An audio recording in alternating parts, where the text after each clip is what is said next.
안녕하세요. 우리의 삶과 역사 속에 숨겨진 지혜를 탐색하는 시간입니다. 우리 모두는 삶에서 성장을 꿈꿉니다. 어제보다 나은 오늘, 오늘보다 풍요로운 내일을 희망하죠. 하지만 때로는 거대한 벽 앞에서 좌절하고 나의 한계에 부딪히며 힘겨워하기도 합니다. 마치 아무것도 가진 것이 없는 것처럼 느껴질 때도 있습니다. 오늘 우리는 바로 그 지점에서 시작되는 놀라운 이야기에 대해 나누고자 합니다. 하나님께서는 우리가 한계와 싸우며 고통받는 것을 원치 않으십니다. 오히려 우리가 승리하기를 바라십니다. 아주 작은 씨앗 하나에서 시작하여 거대한 숲을 이루는 기적, 그것이 바로 하나님께서 우리 각자의 삶에 계획하신 성장의 법칙입니다. 이 여정을 시작하기에 앞서 오늘 이야기가 여러분의 마음에 울림을 준다면 이 은혜의 씨앗을 주변의 소중한 이들과 함께 나누어 주시길 부탁드립니다. 여러분의 공유와 구독은 더 많은 이들에게 희망의 메시지를 전하는 귀한 통로가 될 것입니다. 주님의 이름으로 여러분 모두에게 평안과 축복이 가득하기를 기원합니다. 자, 이제 우리 안에 잠들어 있는 거인을 깨우는 7가지 열쇠를 함께 찾아 떠나보겠습니다. 첫 번째 열쇠는 바로 인식입니다. 하나님께서 주신 것을 성장시키려면 가장 먼저 그것이 무엇인지 알아차려야 합니다. 하나님은 우리에게 해답과 축복을 거대한 완성품의 형태로 주시지 않습니다. 대부분의 경우 그것은 아주 작고 보잘것없는 씨앗의 형태로 우리에게 다가옵니다. 공동체, 사람, 영적인 은사, 지혜, 이 모든 것의 시작은 하나의 씨앗입니다. 이 씨앗을 인식하고 발견하는 순간 위대함을 향한 여정이 시작됩니다. 성경 열왕기하 4장에는 이 원리를 극적으로 보여주는 이야기가 나옵니다. 남편을 잃고 이제는 빚쟁이들에게 사랑하는 두 아들마저 종으로 빼앗길 위기에 처한 한 여인이 있었습니다. 그녀는 하나님의 사람 엘리사 선지자에게 부르짖으며 도움을 청했습니다. 그녀의 남편은 하나님을 경외하는 신실한 사람이었지만 이제 그녀에게 남은 것은 절망뿐이었습니다. 엘리사는 그녀에게 기적을 행하기 전에 한 가지 질문을 던집니다. 내게 말하라. 내 집에 무엇이 있는지. 이것이 바로 성장의 법칙이 시작되는 지점입니다. 엘리사는 그녀가 가진 것이 무엇인지 스스로 인식하게 만들었습니다. 여인은 처음에는 절망적으로 대답합니다. 계집종의 집에 아무것도 없고 다만 기름 한 그릇뿐이니이다. 그녀의 눈에는 그저 작은 기름병 하나가 전부였습니다. 아무 가치도 없는 것, 이 엄청난 문제를 해결하기엔 턱없이 부족한 것이었죠. 하지만 하나님의 사람 엘리사의 눈에는 달랐습니다. 그것은 단순한 기름병이 아니었습니다. 그것은 기적의 씨앗이었습니다. 사랑하는 여러분, 하나님은 절대로 우리를 빈손으로 두지 않으십니다. 아무리 어려운 상황 속에서도 자세히 살펴보면 우리 손에는 반드시 무언가가 쥐어져 있습니다. 직장은 없지만 번뜩이는 사업 아이디어가 있을 수 있습니다. 남들처럼 화려한 배경은 없지만 누구보다 뛰어난 지성과 성실함이 있을 수 있습니다. 그것이 바로 하나님께서 남겨두신 씨앗입니다. 우리는 종종 다른 사람이 가진 화려한 열매를 부러워하며 내가 가진 작은 씨앗을 하찮게 여깁니다. 모세는 말을 더듬는 자신의 약점에 집중했습니다. 하지만 하나님께서는 그의 손에 들린 지팡이를 보셨습니다. 그 평범한 막대기가 홍해를 가르는 기적의 도구가 될 줄 누가 알았겠습니까? 에스더에게 기적의 씨앗은 기름병이 아니라 그녀의 아름다움이었습니다. 삼손에게는 명석한 두뇌가 아니라 그에게 임한 하나님의 강력한 힘이 씨앗이었습니다. 우리 각자에게 주어진 씨앗은 모두 다릅니다. 중요한 것은 내 삶에 주어진 수많은 것들 중에서 하나님께서 나의 운명을 위해 준비하신 진짜 씨앗이 무엇인지 성령의 도우심으로 분별하고 인식하는 것입니다. 요한복음 6장에는 수많은 군중을 먹여야 하는 상황이 나옵니다. 제자들은 불가능하다고 말했지만 예수님은 씨앗을 찾으셨습니다.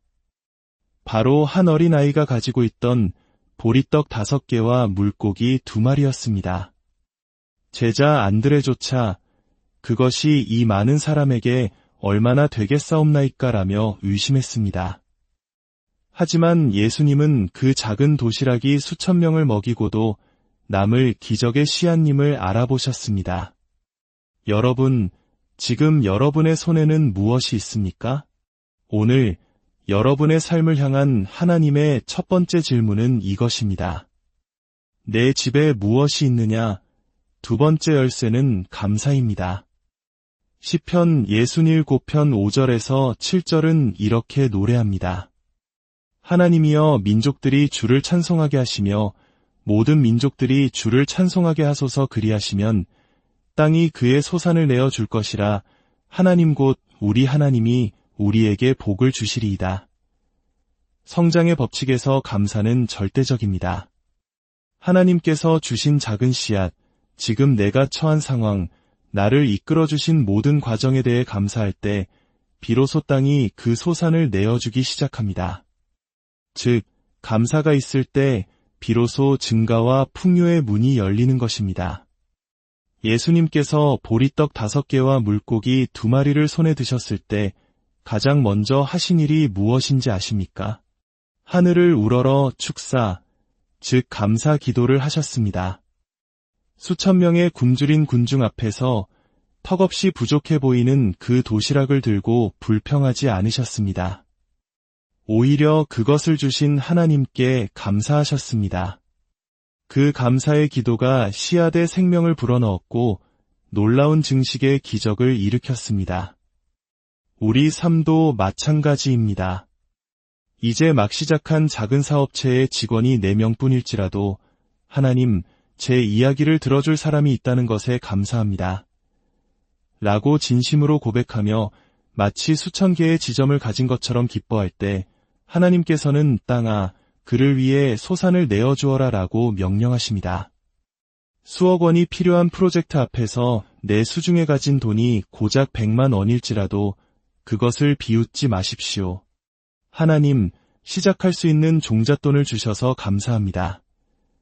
라고 감사할 때 그 100만 원은 기적의 씨앗이 되어 수억 원을 끌어당길 것입니다. 잠시 눈을 감고 생각해 보십시오. 어제의 나, 약했던 나, 길을 몰라 헤매던 나를 떠올려 보십시오. 만약 하나님의 도우심이 없었다면 지금 나는 어디에 있을까요? 그분의 신실하심을 단 한순간이라도 기억한다면 우리는 감사하지 않을 수 없습니다. 지금 가진 것이 비록 작아 보일지라도 그것은 누군가에게는 간절한 기도의 응답일 수 있습니다. 건강한 2다리로 걸을 수 있음에 감사하고 사랑하는 가족이 곁에 있음에 감사하고 오늘 하루 숨 쉴 수 있음에 감사하십시오. 감사는 죽어가는 모든 것을 살리는 생명의 호흡과 같습니다. 감사가 더해질 때 그 어떤 것도 죽은 채로 머물러 있을 수 없습니다. 세 번째 열쇠는 사용의 법칙입니다. 하나님께서 우리에게 무언가를 주셨을 때 그것을 사용하지 않고 가만히 둔다면 어떻게 될까요? 그것은 죽어버립니다. 사용하지 않는 것, 즉 휴면 상태는 죽음과 연결되어 있습니다. 의학적으로도 환자가 오랫동안 한 자세로 누워 신체 일부를 사용하지 않으면 그 부분은 기능을 잃고 괴사하기 시작합니다. 영적인 원리도 마찬가지입니다. 하나님께서 노래하는 은사를 주셨는데 사용할 기회가 있음에도 부르지 않는다면 그것은 하나님, 저는 이 선물이 마음에 들지 않으니 다른 것을 주십시오라고 말하는 것과 같습니다.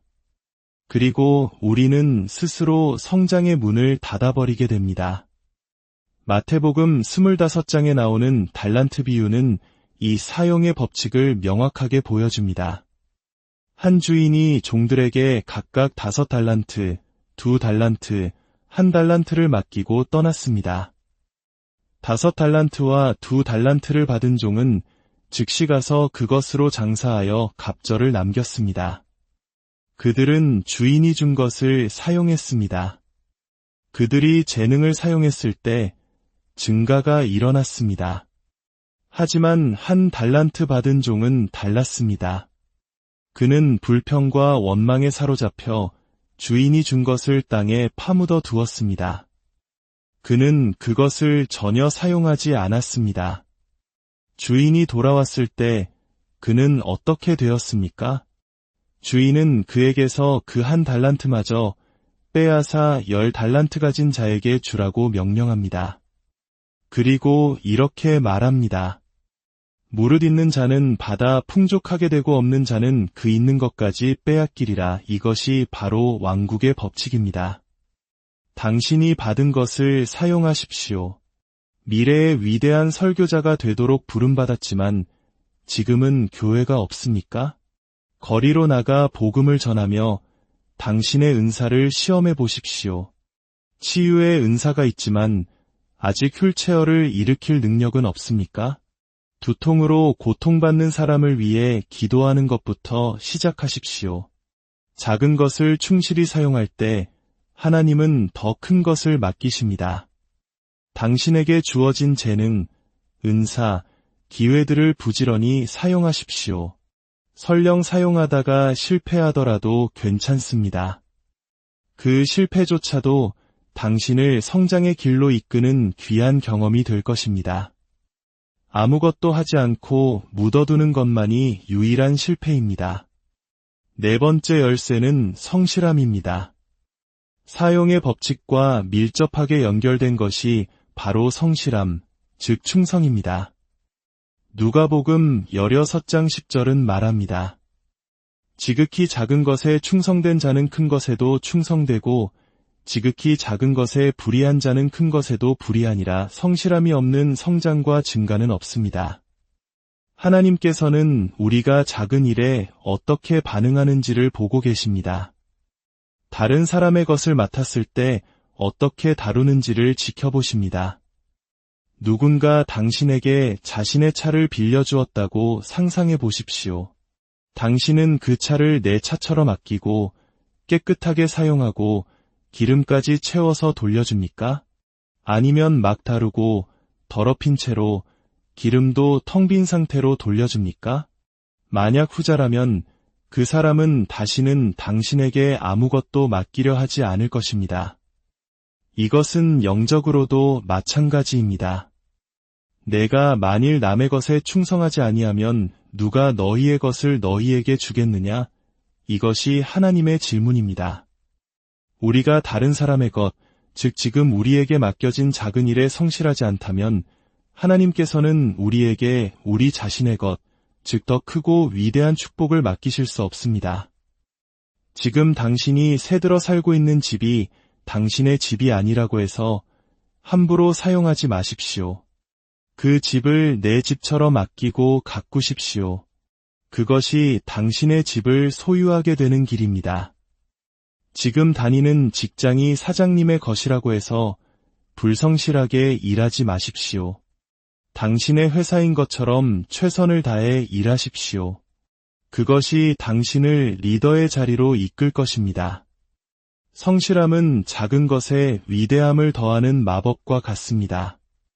작은 것이 성실함을 만날 때 비로소 큰 것이 됩니다. 5번째 열쇠는 더 큰 빛, 즉 더 깊은 암을 향한 갈망입니다. 성장은 우리가 가진 지식의 수준을 넘어설 수 없습니다. 사역이든 사업이든 가정이든 모든 것은 우리의 암과 지혜의 한계점에서 성장을 멈추게 됩니다. 만약 당신의 삶이 어느 순간부터 정체되어 있고 같은 결과만을 반복하고 있다면 그것은 당신의 지식이 생산할 수 있는 결과가 모두 소진되었다는 신호입니다. 그러므로 우리는 끊임없이 더 높은 곳으로 올라가야 합니다. 더 큰 빛, 더 깊은 지혜, 더 넓은 이해를 구해야 합니다. 베드로후서 1장 2절은 하나님과 우리 주 예수를 암으로 은혜와 평강이 너희에게 더욱 많을지어다 라고 말합니다. 은혜와 평강, 즉 하나님의 축복은 암을 통해 곱하여집니다. 많은 사람들이 어느 정도의 성공을 거두면 안주하려 합니다. 어제의 박수갈채에 머물러 있으려고 합니다. 하지만 어제의 빵은 오늘의 굶주림을 해결해 줄 수 없습니다. 사도 바울처럼 우리는 끊임없이 뒤에 있는 것은 잊어버리고 앞에 있는 것을 잡으려고 표대를 향하여 달려가야 합니다. 챔피언이 된다는 것은 무엇을 의미할까요? 그것은 끊임없이 학생의 자세로 배우는 것을 멈추지 않는 것입니다. 내가 백만장자일지라도 아무것도 없는 사람처럼 배우고 내가 CEO일지라도 아무것도 모르는 사람처럼 공부해야 합니다. 당신의 마음에 옷을 입히기 전에 당신의 생각에 옷을 입히십시오. 겉모습을 빛나게 하기 전에 당신의 내면을 지식으로 빛나게 하십시오. 그러면 당신의 빛나는 내면이 당신의 삶 전체를 영원히 빛나게 할 것입니다. 6번째 열쇠는 말의 힘입니다. 성장은 침묵 속에서 이루어지지 않습니다. 우리는 믿음이 담긴, 비전이 담긴 말을 통해 우리의 미래를 건설해야 합니다. 창세기에 하나님께서는 빛이 있으라 말씀하심으로 세상을 창조하셨습니다. 에스겔 골짜기의 마른 뼈들은 선지자의 대언을 통해 생명을 얻고 거대한 군대가 되었습니다. 우리의 운명 역시 소리에 의존합니다. 당신의 입에서 나오는 말이 당신의 미래를 결정합니다. 부정적이고 파괴적인 말을 내뱉는다면 당신의 삶은 그 방향으로 흘러갈 것입니다. 반대로 하나님의 약속에 근거한 믿음의 말을 선포한다면 당신은 그 약속의 성취를 보게 될 것입니다. 당신이 바로 당신 운명의 첫 번째 예언자입니다. 나는 하나님의 도우심으로 복받은 자여 기름 부음 받은 자다. 내 삶은 영광에서 영광으로 나아간다. 나를 통해 하나님의 위대한 일이 이루어진다. 이렇게 스스로에게 예언하십시오. 상황이 아무리 어두워 보여도 입술로 빛을 선포하십시오. 당신의 말이 당신의 세계를 창조할 것입니다. 그리고 마지막 7번째 열쇠는 초자연적인 능력의 부어주심입니다. 이사야 32장 15절은 말합니다. 마침내 위에서부터 영을 우리에게 부어주시리니 광야가 아름다운 밭이 되며 아름다운 밭을 숲으로 여기게 되리라. 우리의 모든 노력 위에 하나님의 영, 즉 성령님이 부어질 때 비로소 진정한 성장의 폭발이 일어납니다. 광야가 밭이 되고 밭이 거대한 숲이 되는 기적은 인간의 힘이 아닌 위로부터 오는 능력으로 가능해집니다. 창세기에서 야곱은 외삼촌 라반의 집에서 성실하게 일했지만 그가 폭발적으로 부유하게 된 것은 하나님의 축복이 그에게 임했기 때문입니다. 라반조차 여호와께서 너로 말미암아 내게 복 주신 줄을 내가 깨달았노니라고 고백할 정도였습니다. 야곱에게는 무언가 특별한 것이 있었습니다. 그것은 바로 하나님의 축복, 즉 증가와 번성을 일으키는 초자연적인 능력이었습니다. 이 축복은 아브라함에게 약속되었고 그리스도 예수를 통해 오늘 우리에게까지 이어졌습니다. 그러므로 담대히 선포하십시오. 나는 복받은 자입니다. 나는 증가와 번성을 위해 능력을 받은 자입니다.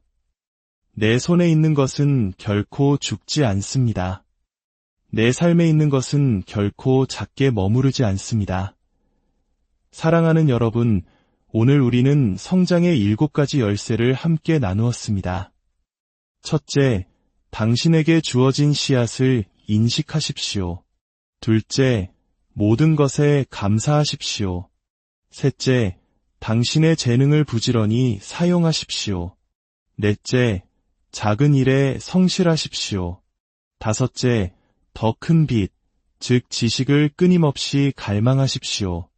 6째, 믿음의 말을 선포하십시오.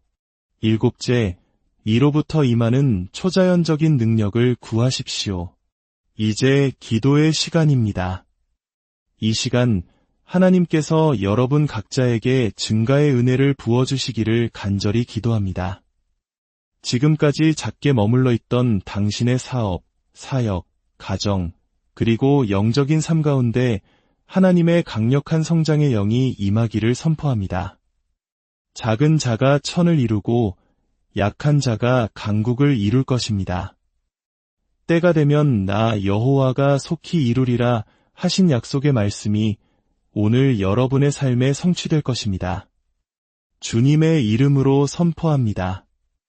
이제부터 당신은 결코 작게 머무르지 않을 것입니다. 당신의 삶 모든 영역에 놀라운 증가와 번성이 시작될 것입니다.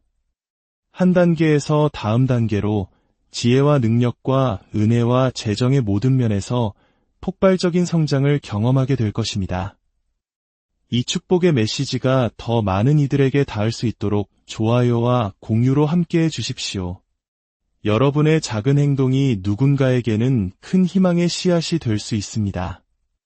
주 예수 그리스도의 이름으로 여러분의 삶이 하나님의 영광으로 가득한 거대한 숲으로 자라나기를 축원합니다. 안녕하세요. 우리의 삶과 역사 속에 숨겨진 지혜를 탐색하는 시간입니다. 우리 모두는 삶에서 성장을 꿈꿉니다. 어제보다 나은 오늘, 오늘보다 풍요로운 내일을 희망하죠. 하지만 때로는 거대한 벽 앞에서 좌절하고 나의 한계에 부딪히며 힘겨워하기도 합니다. 마치 아무것도 가진 것이 없는 것처럼 느껴질 때도 있습니다. 오늘 우리는 바로 그 지점에서 시작되는 놀라운 이야기에 대해 나누고자 합니다. 하나님께서는 우리가 한계와 싸우며 고통받는 것을 원치 않으십니다. 오히려 우리가 승리하기를 바라십니다. 아주 작은 씨앗 하나에서 시작하여 거대한 숲을 이루는 기적, 그것이 바로 하나님께서 우리 각자의 삶에 계획하신 성장의 법칙입니다. 이 여정을 시작하기에 앞서 오늘 이야기가 여러분의 마음에 울림을 준다면 이 은혜의 씨앗을 주변의 소중한 이들과 함께 나누어 주시길 부탁드립니다. 여러분의 공유와 구독은 더 많은 이들에게 희망의 메시지를 전하는 귀한 통로가 될 것입니다. 주님의 이름으로 여러분 모두에게 평안과 축복이 가득하기를 기원합니다. 자, 이제 우리 안에 잠들어 있는 거인을 깨우는 7가지 열쇠를 함께 찾아 떠나보겠습니다. 첫 번째 열쇠는 바로 인식입니다. 하나님께서 주신 것을 성장시키려면 가장 먼저 그것이 무엇인지 알아차려야 합니다. 하나님은 우리에게 해답과 축복을 거대한 완성품의 형태로 주시지 않습니다. 대부분의 경우 그것은 아주 작고 보잘것없는 씨앗의 형태로 우리에게 다가옵니다. 공동체, 사람, 영적인 은사, 지혜, 이 모든 것의 시작은 하나의 씨앗입니다. 이 씨앗을 인식하고 발견하는 순간 위대함을 향한 여정이 시작됩니다. 성경 열왕기하 4장에는 이 원리를 극적으로 보여주는 이야기가 나옵니다. 남편을 잃고 이제는 빚쟁이들에게 사랑하는 두 아들마저 종으로 빼앗길 위기에 처한 한 여인이 있었습니다. 그녀는 하나님의 사람 엘리사 선지자에게 부르짖으며 도움을 청했습니다. 그녀의 남편은 하나님을 경외하는 신실한 사람이었지만 이제 그녀에게 남은 것은 절망뿐이었습니다. 엘리사는 그녀에게 기적을 행하기 전에 한 가지 질문을 던집니다. 내게 말하라, 내 집에 무엇이 있는지. 이것이 바로 성장의 법칙이 시작되는 지점입니다.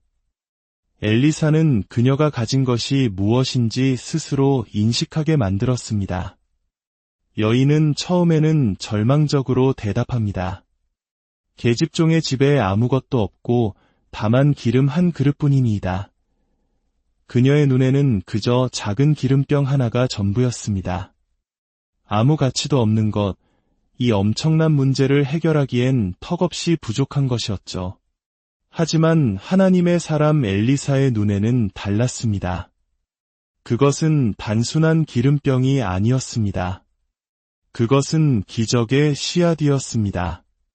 사랑하는 여러분, 하나님은 절대로 우리를 빈손으로 두지 않으십니다. 아무리 어려운 상황 속에서도 자세히 살펴보면 우리 손에는 반드시 무언가가 쥐어져 있습니다. 직장은 없지만 번뜩이는 사업 아이디어가 있을 수 있습니다. 남들처럼 화려한 배경은 없지만 누구보다 뛰어난 지성과 성실함이 있을 수 있습니다. 그것이 바로 하나님께서 남겨두신 씨앗입니다. 우리는 종종 다른 사람이 가진 화려한 열매를 부러워하며 내가 가진 작은 씨앗을 하찮게 여깁니다. 모세는 말을 더듬는 자신의 약점에 집중했습니다. 하지만 하나님께서는 그의 손에 들린 지팡이를 보셨습니다. 그 평범한 막대기가 홍해를 가르는 기적의 도구가 될 줄 누가 알았겠습니까? 에스더에게 기적의 씨앗은 기름병이 아니라 그녀의 아름다움이었습니다. 삼손에게는 명석한 두뇌가 아니라 그에게 임한 하나님의 강력한 힘이 씨앗이었습니다. 우리 각자에게 주어진 씨앗은 모두 다릅니다. 중요한 것은 내 삶에 주어진 수많은 것들 중에서 하나님께서 나의 운명을 위해 준비하신 진짜 씨앗이 무엇인지 성령의 도우심으로 분별하고 인식하는 것입니다. 요한복음 6장에는 수많은 군중을 먹여야 하는 상황이 나옵니다. 제자들은 불가능하다고 말했지만 예수님은 씨앗을 찾으셨습니다. 바로 한 어린아이가 가지고 있던 보리떡 5개와 물고기 2마리였습니다. 제자 안드레조차 그것이 이 많은 사람에게 얼마나 되겠사옵나이까라며 의심했습니다. 하지만 예수님은 그 작은 도시락이 수천 명을 먹이고도 남을 기적의 씨앗님을 알아보셨습니다. 여러분, 지금 여러분의 손에는 무엇이 있습니까? 오늘 여러분의 삶을 향한 하나님의 첫 번째 질문은 이것입니다. 내 집에 무엇이 있느냐? 두 번째 열쇠는 감사입니다. 시편 67편 5절에서 7절은 이렇게 노래합니다. 하나님이여 민족들이 주를 찬송하게 하시며 모든 민족들이 주를 찬송하게 하소서 그리하시면 땅이 그의 소산을 내어 줄 것이라 하나님 곧 우리 하나님이 우리에게 복을 주시리이다. 성장의 법칙에서 감사는 절대적입니다. 하나님께서 주신 작은 씨앗, 지금 내가 처한 상황, 나를 이끌어주신 모든 과정에 대해 감사할 때 비로소 땅이 그 소산을 내어주기 시작합니다.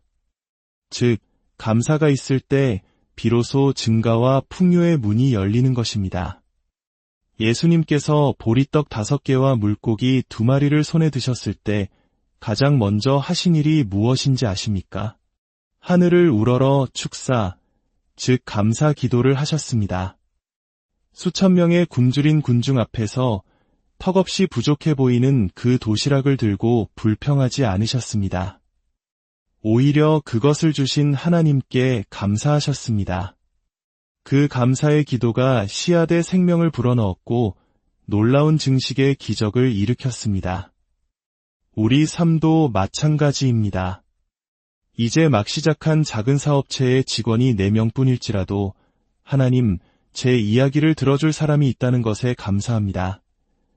라고 진심으로 고백하며 마치 수천 개의 지점을 가진 것처럼 기뻐할 때 하나님께서는 땅아, 그를 위해 소산을 내어주어라 라고 명령하십니다. 수억 원이 필요한 프로젝트 앞에서 내 수중에 가진 돈이 고작 100만 원일지라도 그것을 비웃지 마십시오. 하나님, 시작할 수 있는 종잣돈을 주셔서 감사합니다. 라고 감사할 때 그 100만 원은 기적의 씨앗이 되어 수억 원을 끌어당길 것입니다. 잠시 눈을 감고 생각해 보십시오. 어제의 나, 약했던 나, 길을 몰라 헤매던 나를 떠올려 보십시오. 만약 하나님의 도우심이 없었다면 지금 나는 어디에 있을까요? 그분의 신실하심을 단 한순간이라도 기억한다면 우리는 감사하지 않을 수 없습니다.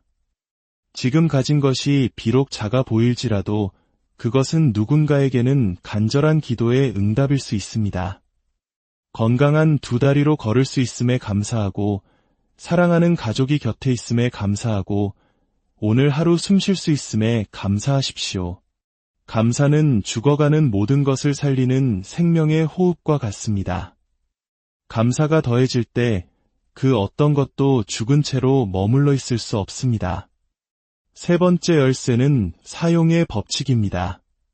하나님께서 우리에게 무언가를 주셨을 때 그것을 사용하지 않고 가만히 둔다면 어떻게 될까요? 그것은 죽어버립니다.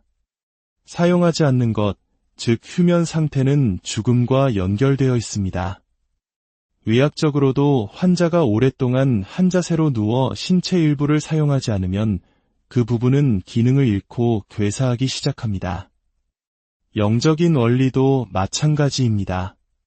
하나님께서 노래하는 은사를 주셨는데 사용할 기회가 있음에도 부르지 않는다면 그것은 하나님, 저는 이 선물이 마음에 들지 않으니 다른 것을 주십시오라고 말하는 것과 같습니다.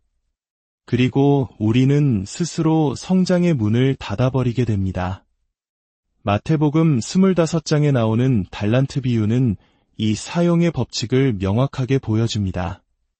한 주인이 종들에게 각각 5달란트, 2달란트, 1달란트를 맡기고 떠났습니다.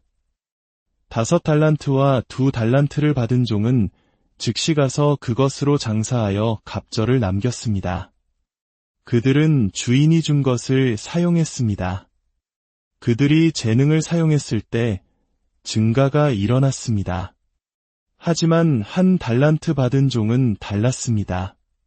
그는 불평과 원망에 사로잡혀 주인이 준 것을 땅에 파묻어 두었습니다.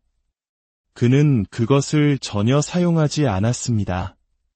주인이 돌아왔을 때 그는 어떻게 되었습니까? 주인은 그에게서 그 1달란트마저 빼앗아 10달란트 가진 자에게 주라고 명령합니다. 그리고 이렇게 말합니다. 무릇 있는 자는 받아 풍족하게 되고 없는 자는 그 있는 것까지 빼앗기리라. 이것이 바로 왕국의 법칙입니다. 당신이 받은 것을 사용하십시오.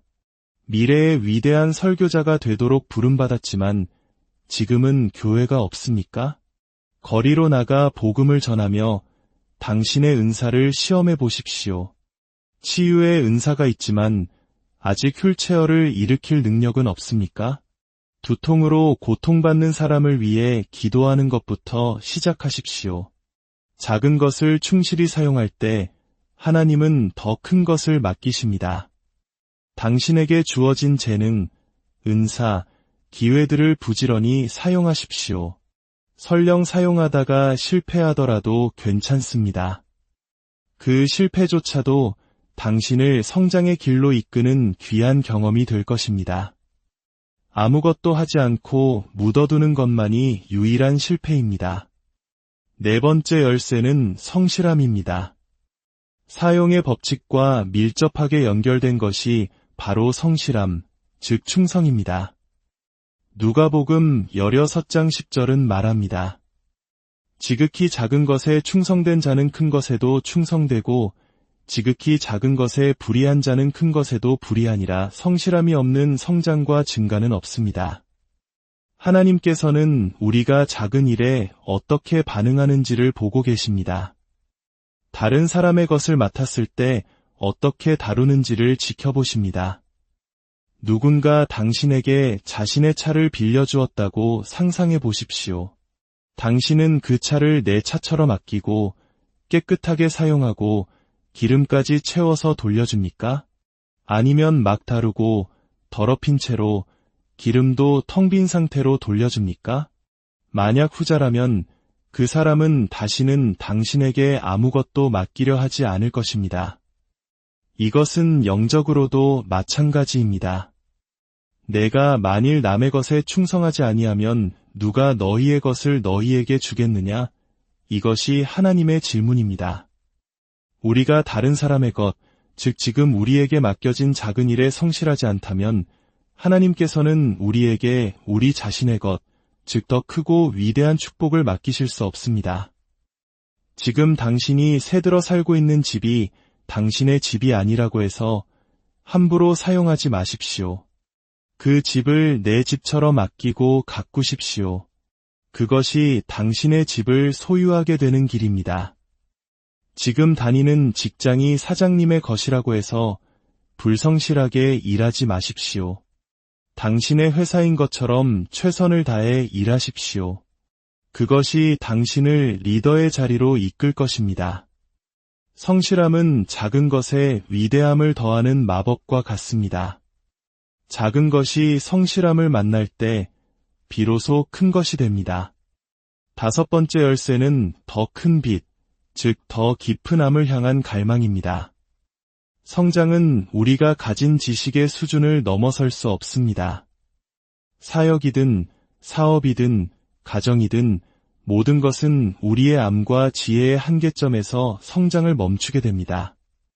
만약 당신의 삶이 어느 순간부터 정체되어 있고 같은 결과만을 반복하고 있다면 그것은 당신의 지식이 생산할 수 있는 결과가 모두 소진되었다는 신호입니다.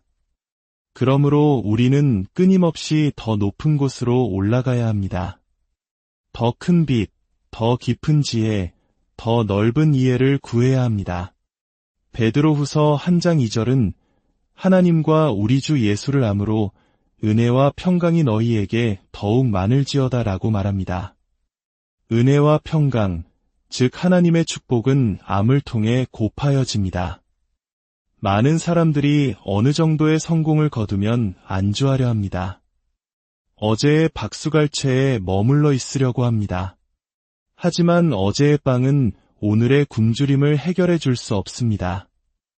사도 바울처럼 우리는 끊임없이 뒤에 있는 것은 잊어버리고 앞에 있는 것을 잡으려고 표대를 향하여 달려가야 합니다. 챔피언이 된다는 것은 무엇을 의미할까요? 그것은 끊임없이 학생의 자세로 배우는 것을 멈추지 않는 것입니다. 내가 백만장자일지라도 아무것도 없는 사람처럼 배우고 내가 CEO일지라도 아무것도 모르는 사람처럼 공부해야 합니다. 당신의 마음에 옷을 입히기 전에 당신의 생각에 옷을 입히십시오. 겉모습을 빛나게 하기 전에 당신의 내면을 지식으로 빛나게 하십시오. 그러면 당신의 빛나는 내면이 당신의 삶 전체를 영원히 빛나게 할 것입니다. 6번째 열쇠는 말의 힘입니다. 성장은 침묵 속에서 이루어지지 않습니다. 우리는 믿음이 담긴, 비전이 담긴 말을 통해 우리의 미래를 건설해야 합니다. 창세기에 하나님께서는 빛이 있으라 말씀하심으로 세상을 창조하셨습니다. 에스겔 골짜기의 마른 뼈들은 선지자의 대언을 통해 생명을 얻고 거대한 군대가 되었습니다. 우리의 운명 역시 소리에 의존합니다. 당신의 입에서 나오는 말이 당신의 미래를 결정합니다. 부정적이고 파괴적인 말을 내뱉는다면 당신의 삶은 그 방향으로 흘러갈 것입니다. 반대로 하나님의 약속에 근거한 믿음의 말을 선포한다면 당신은 그 약속의 성취를 보게 될 것입니다. 당신이 바로 당신 운명의 첫 번째 예언자입니다. 나는 하나님의 도우심으로 복받은 자여 기름 부음 받은 자다.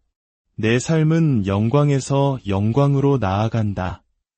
나를 통해 하나님의 위대한 일이 이루어진다. 이렇게 스스로에게 예언하십시오. 상황이 아무리 어두워 보여도 입술로 빛을 선포하십시오. 당신의 말이 당신의 세계를 창조할 것입니다. 그리고 마지막 7번째 열쇠는 초자연적인 능력의 부어주심입니다. 이사야 32장 15절은 말합니다. 마침내 위에서부터 영을 우리에게 부어주시리니 광야가 아름다운 밭이 되며 아름다운 밭을 숲으로 여기게 되리라. 우리의 모든 노력 위에 하나님의 영, 즉 성령님이 부어질 때 비로소 진정한 성장의 폭발이 일어납니다. 광야가 밭이 되고 밭이 거대한 숲이 되는 기적은 인간의 힘이 아닌 위로부터 오는 능력으로 가능해집니다. 창세기에서 야곱은 외삼촌 라반의 집에서 성실하게 일했지만 그가 폭발적으로 부유하게 된 것은 하나님의 축복이 그에게 임했기 때문입니다. 라반조차 여호와께서 너로 말미암아 내게 복 주신 줄을 내가 깨달았노니라고 고백할 정도였습니다. 야곱에게는 무언가 특별한 것이 있었습니다. 그것은 바로 하나님의 축복, 즉 증가와 번성을 일으키는 초자연적인 능력이었습니다. 이 축복은 아브라함에게 약속되었고 그리스도 예수를 통해 오늘 우리에게까지 이어졌습니다.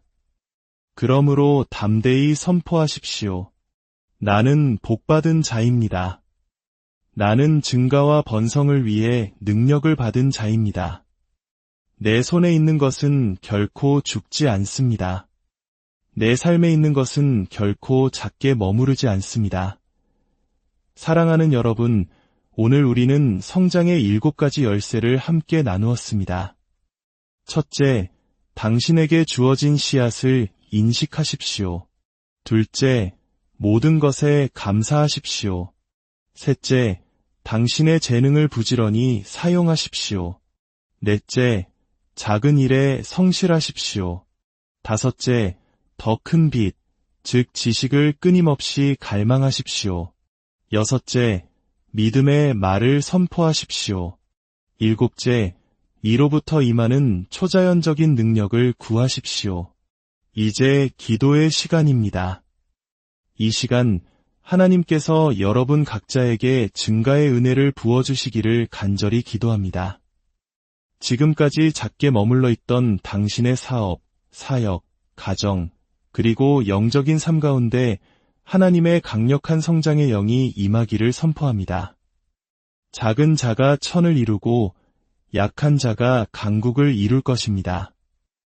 때가 되면 나 여호와가 속히 이루리라 하신 약속의 말씀이 오늘 여러분의 삶에 성취될 것입니다. 주님의 이름으로 선포합니다. 이제부터 당신은 결코 작게 머무르지 않을 것입니다. 당신의 삶 모든 영역에 놀라운 증가와 번성이 시작될 것입니다.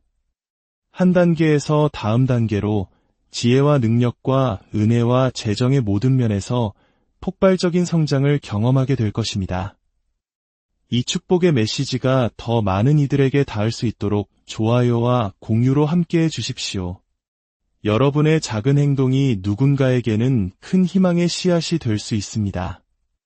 주 예수 그리스도의 이름으로 여러분의 삶이 하나님의 영광으로 가득한 거대한 숲으로 자라나기를 축원합니다. 안녕하세요. 우리의 삶과 역사 속에 숨겨진 지혜를 탐색하는 시간입니다. 우리 모두는 삶에서 성장을 꿈꿉니다. 어제보다 나은 오늘, 오늘보다 풍요로운 내일을 희망하죠. 하지만 때로는 거대한 벽 앞에서 좌절하고 나의 한계에 부딪히며 힘겨워하기도 합니다. 마치 아무것도 가진 것이 없는 것처럼 느껴질 때도 있습니다. 오늘 우리는 바로 그 지점에서 시작되는 놀라운 이야기에 대해 나누고자 합니다. 하나님께서는 우리가 한계와 싸우며 고통받는 것을 원치 않으십니다. 오히려 우리가 승리하기를 바라십니다. 아주 작은 씨앗 하나에서 시작하여 거대한 숲을 이루는 기적, 그것이 바로 하나님께서 우리 각자의 삶에 계획하신 성장의 법칙입니다. 이 여정을 시작하기에 앞서 오늘 이야기가 여러분의 마음에 울림을 준다면 이 은혜의 씨앗을 주변의 소중한 이들과 함께 나누어 주시길 부탁드립니다. 여러분의 공유와 구독은 더 많은 이들에게 희망의 메시지를 전하는 귀한 통로가 될 것입니다. 주님의 이름으로 여러분 모두에게 평안과 축복이 가득하기를 기원합니다. 자, 이제 우리 안에 잠들어 있는 거인을 깨우는 7가지 열쇠를 함께 찾아 떠나보겠습니다. 첫 번째 열쇠는 바로 인식입니다. 하나님께서 주신 것을 성장시키려면 가장 먼저 그것이 무엇인지 알아차려야 합니다. 하나님은 우리에게 해답과 축복을 거대한 완성품의 형태로 주시지 않습니다. 대부분의 경우 그것은 아주 작고 보잘것없는 씨앗의 형태로 우리에게 다가옵니다. 공동체, 사람, 영적인 은사, 지혜, 이 모든 것의 시작은 하나의 씨앗입니다. 이 씨앗을 인식하고 발견하는 순간 위대함을 향한 여정이 시작됩니다. 성경 열왕기하 4장에는 이 원리를 극적으로 보여주는 이야기가 나옵니다. 남편을 잃고 이제는 빚쟁이들에게 사랑하는 두 아들마저 종으로 빼앗길 위기에 처한 한 여인이 있었습니다. 그녀는 하나님의 사람 엘리사 선지자에게 부르짖으며 도움을 청했습니다.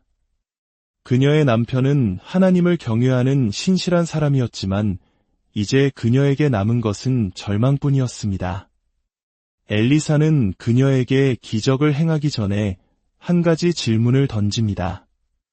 내게 말하라, 내 집에 무엇이 있는지. 이것이 바로 성장의 법칙이 시작되는 지점입니다. 엘리사는 그녀가 가진 것이 무엇인지 스스로 인식하게 만들었습니다. 여인은 처음에는 절망적으로 대답합니다. 계집종의 집에 아무것도 없고 다만 기름 한 그릇뿐이니이다. 그녀의 눈에는 그저 작은 기름병 하나가 전부였습니다. 아무 가치도 없는 것, 이 엄청난 문제를 해결하기엔 턱없이 부족한 것이었죠. 하지만 하나님의 사람 엘리사의 눈에는 달랐습니다. 그것은 단순한 기름병이 아니었습니다. 그것은 기적의 씨앗이었습니다. 사랑하는 여러분, 하나님은 절대로 우리를 빈손으로 두지 않으십니다. 아무리 어려운 상황 속에서도 자세히 살펴보면 우리 손에는 반드시 무언가가 쥐어져 있습니다. 직장은 없지만 번뜩이는 사업 아이디어가 있을 수 있습니다. 남들처럼 화려한 배경은 없지만 누구보다 뛰어난 지성과 성실함이 있을 수 있습니다. 그것이 바로 하나님께서 남겨두신 씨앗입니다. 우리는 종종 다른 사람이 가진 화려한 열매를 부러워하며 내가 가진 작은 씨앗을 하찮게 여깁니다. 모세는 말을 더듬는 자신의 약점에 집중했습니다. 하지만 하나님께서는 그의 손에 들린 지팡이를 보셨습니다. 그 평범한 막대기가 홍해를 가르는 기적의 도구가 될 줄 누가 알았겠습니까? 에스더에게 기적의 씨앗은 기름병이 아니라 그녀의 아름다움이었습니다. 삼손에게는 명석한 두뇌가 아니라 그에게 임한 하나님의 강력한 힘이 씨앗이었습니다. 우리 각자에게 주어진 씨앗은 모두 다릅니다. 중요한 것은 내 삶에 주어진 수많은 것들 중에서 하나님께서 나의 운명을 위해 준비하신 진짜 씨앗이 무엇인지 성령의 도우심으로 분별하고 인식하는 것입니다. 요한복음 6장에는 수많은 군중을 먹여야 하는 상황이 나옵니다. 제자들은 불가능하다고 말했지만 예수님은 씨앗을 찾으셨습니다. 바로 한 어린아이가 가지고 있던 보리떡 5개와 물고기 2마리였습니다. 제자 안드레조차 그것이 이 많은 사람에게 얼마나 되겠사옵나이까라며 의심했습니다. 하지만 예수님은 그 작은 도시락이 수천 명을 먹이고도 남을 기적의 씨앗님을 알아보셨습니다. 여러분, 지금 여러분의 손에는 무엇이 있습니까? 오늘 여러분의 삶을 향한 하나님의 첫 번째 질문은 이것입니다. 내 집에 무엇이 있느냐? 두 번째 열쇠는 감사입니다. 시편 67편 5절에서 7절은 이렇게 노래합니다. 하나님이여 민족들이 주를 찬송하게 하시며 모든 민족들이 주를 찬송하게 하소서. 그리하시면 땅이 그의 소산을 내어 줄 것이라. 하나님 곧 우리 하나님이 우리에게 복을 주시리이다. 성장의 법칙에서 감사는 절대적입니다. 하나님께서 주신 작은 씨앗, 지금 내가 처한 상황, 나를 이끌어주신 모든 과정에 대해 감사할 때 비로소 땅이 그 소산을 내어주기 시작합니다. 즉, 감사가 있을 때 비로소 증가와 풍요의 문이 열리는 것입니다. 예수님께서 보리떡 5개와 물고기 2마리를 손에 드셨을 때 가장 먼저 하신 일이 무엇인지 아십니까? 하늘을 우러러 축사, 즉 감사 기도를 하셨습니다. 수천 명의 굶주린 군중 앞에서 턱없이 부족해 보이는 그 도시락을 들고 불평하지 않으셨습니다. 오히려 그것을 주신 하나님께 감사하셨습니다. 그 감사의 기도가 씨앗의 생명을 불어넣었고 놀라운 증식의 기적을 일으켰습니다. 우리 삶도 마찬가지입니다. 이제 막 시작한 작은 사업체의 직원이 4명뿐일지라도 하나님, 제 이야기를 들어줄 사람이 있다는 것에 감사합니다. 라고 진심으로 고백하며 마치 수천 개의 지점을 가진 것처럼 기뻐할 때 하나님께서는 땅아, 그를 위해 소산을 내어주어라 라고 명령하십니다. 수억 원이 필요한 프로젝트 앞에서 내 수중에 가진 돈이 고작 100만 원일지라도 그것을 비웃지 마십시오. 하나님, 시작할 수 있는 종잣돈을 주셔서 감사합니다. 라고 감사할 때 그 100만 원은 기적의 씨앗이 되어 수억 원을 끌어당길 것입니다. 잠시 눈을 감고 생각해 보십시오. 어제의 나, 약했던 나, 길을 몰라 헤매던 나를 떠올려 보십시오. 만약 하나님의 도우심이 없었다면 지금 나는 어디에 있을까요? 그분의 신실하심을 단 한순간이라도 기억한다면 우리는 감사하지 않을 수 없습니다. 지금 가진 것이 비록 작아 보일지라도 그것은 누군가에게는 간절한 기도의 응답일 수 있습니다. 건강한 2다리로 걸을 수 있음에 감사하고 사랑하는 가족이 곁에 있음에 감사하고 오늘 하루 숨 쉴 수 있음에 감사하십시오. 감사는 죽어가는 모든 것을 살리는 생명의 호흡과 같습니다. 감사가 더해질 때 그 어떤 것도 죽은 채로 머물러 있을 수 없습니다. 3번째 열쇠는 사용의 법칙입니다. 하나님께서 우리에게 무언가를 주셨을 때 그것을 사용하지 않고 가만히 둔다면 어떻게 될까요? 그것은 죽어버립니다. 사용하지 않는 것, 즉 휴면 상태는 죽음과 연결되어 있습니다. 의학적으로도 환자가 오랫동안 한 자세로 누워 신체 일부를 사용하지 않으면 그 부분은 기능을 잃고 괴사하기 시작합니다. 영적인 원리도 마찬가지입니다. 하나님께서 노래하는 은사를 주셨는데 사용할 기회가 있음에도 부르지 않는다면 그것은 하나님, 저는 이 선물이 마음에 들지 않으니 다른 것을 주십시오라고 말하는 것과 같습니다. 그리고 우리는 스스로 성장의 문을 닫아버리게 됩니다. 마태복음 25장에 나오는 달란트 비유는 이 사용의 법칙을 명확하게 보여줍니다. 한 주인이 종들에게 각각 5달란트, 2달란트, 1달란트를 맡기고 떠났습니다. 5달란트와 2달란트를 받은 종은 즉시 가서 그것으로 장사하여 갑절을 남겼습니다. 그들은 주인이 준 것을 사용했습니다. 그들이 재능을 사용했을 때 증가가 일어났습니다. 하지만 1달란트 받은 종은 달랐습니다. 그는 불평과 원망에 사로잡혀 주인이 준 것을 땅에 파묻어 두었습니다. 그는 그것을 전혀 사용하지 않았습니다. 주인이 돌아왔을 때 그는 어떻게 되었습니까? 주인은 그에게서 그 1달란트마저 빼앗아 10달란트 가진 자에게 주라고 명령합니다. 그리고 이렇게 말합니다. 무릇 있는 자는 받아 풍족하게 되고 없는 자는 그 있는 것까지 빼앗기리라. 이것이 바로 왕국의 법칙입니다. 당신이 받은 것을 사용하십시오. 미래의 위대한 설교자가 되도록 부름받았지만 지금은 교회가 없습니까? 거리로 나가 복음을 전하며 당신의 은사를 시험해 보십시오. 치유의 은사가 있지만 아직 휠체어를 일으킬 능력은 없습니까?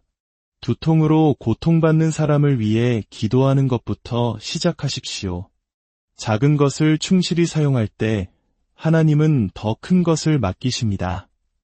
당신에게 주어진 재능, 은사, 기회들을 부지런히 사용하십시오. 설령 사용하다가 실패하더라도 괜찮습니다. 그 실패조차도 당신을 성장의 길로 이끄는 귀한 경험이 될 것입니다. 아무것도 하지 않고 묻어두는 것만이 유일한 실패입니다.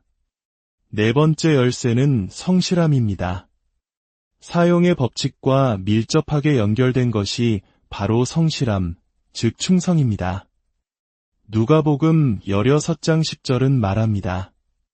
지극히 작은 것에 충성된 자는 큰 것에도 충성되고 지극히 작은 것에 불의한 자는 큰 것에도 불의하니라. 성실함이 없는 성장과 증가는 없습니다. 하나님께서는 우리가 작은 일에 어떻게 반응하는지를 보고 계십니다. 다른 사람의 것을 맡았을 때 어떻게 다루는지를 지켜보십니다. 누군가 당신에게 자신의 차를 빌려주었다고 상상해 보십시오. 당신은 그 차를 내 차처럼 아끼고 깨끗하게 사용하고 기름까지 채워서 돌려줍니까? 아니면 막 다루고 더럽힌 채로 기름도 텅 빈 상태로 돌려줍니까? 만약 후자라면 그 사람은 다시는 당신에게 아무것도 맡기려 하지 않을 것입니다. 이것은 영적으로도 마찬가지입니다. 내가 만일 남의 것에 충성하지 아니하면 누가 너희의 것을 너희에게 주겠느냐? 이것이 하나님의 질문입니다. 우리가 다른 사람의 것, 즉 지금 우리에게 맡겨진 작은 일에 성실하지 않다면 하나님께서는 우리에게 우리 자신의 것, 즉 더 크고 위대한 축복을 맡기실 수 없습니다. 지금 당신이 새들어 살고 있는 집이 당신의 집이 아니라고 해서 함부로 사용하지 마십시오. 그 집을 내 집처럼 아끼고 가꾸십시오. 그것이 당신의 집을 소유하게 되는 길입니다. 지금 다니는 직장이 사장님의 것이라고 해서 불성실하게 일하지 마십시오. 당신의 회사인 것처럼 최선을 다해 일하십시오. 그것이 당신을 리더의 자리로 이끌 것입니다. 성실함은 작은 것에 위대함을 더하는 마법과 같습니다.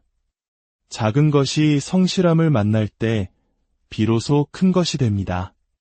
다섯 번째 열쇠는 더 큰 빛, 즉 더 깊은 암을 향한 갈망입니다. 성장은 우리가 가진 지식의 수준을 넘어설 수 없습니다.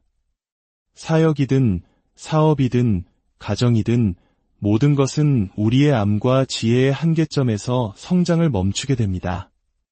만약 당신의 삶이 어느 순간부터 정체되어 있고 같은 결과만을 반복하고 있다면 그것은 당신의 지식이 생산할 수 있는 결과가 모두 소진되었다는 신호입니다. 그러므로 우리는 끊임없이 더 높은 곳으로 올라가야 합니다.